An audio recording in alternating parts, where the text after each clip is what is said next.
Bem, nossa aula de História com o conteúdo Primeira República. Esse foi o nome dado a essa etapa da história, esse período que ocorreu dentre a proclamação da República e o golpe de Estado de 1930.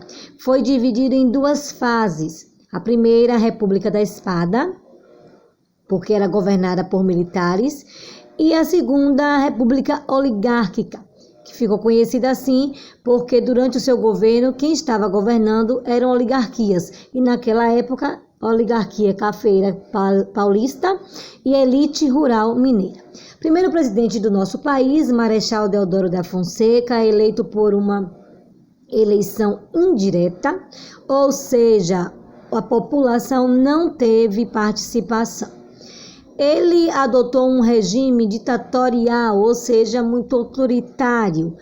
A população não aceitando muito bem, grande parte dela conseguiu com que ele renunciasse, assumindo assim outro marechal conhecido como Floriano Peixoto.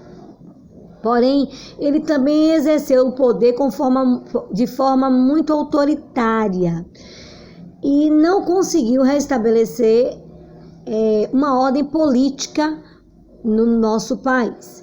Sendo assim, o primeiro presidente civil surgiu, que foi Prudente de Moraes, em 1894, na época da República Oligárquica. Por que presidente civil? Porque ele não participava de nenhum clero e de nenhuma força armada da parte dos militares, tá?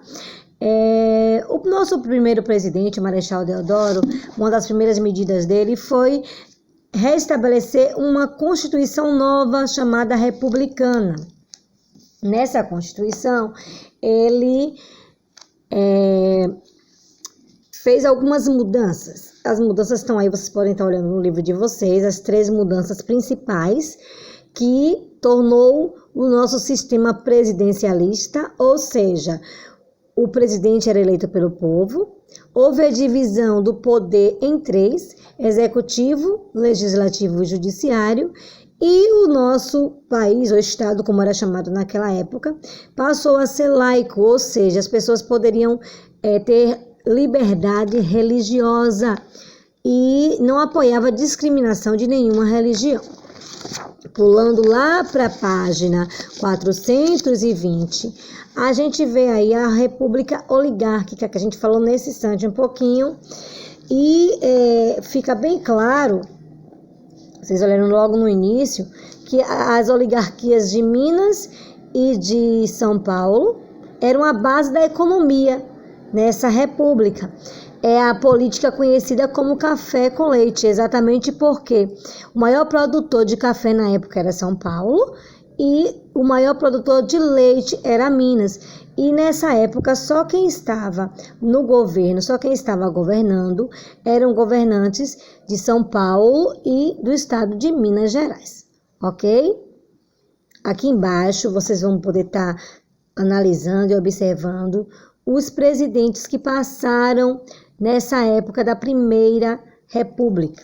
Depois vocês dão uma olhadinha com calma e vamos lá continuar nossa aulinha no nosso grupo, fazendo nossa atividade e tirando nossas dúvidas.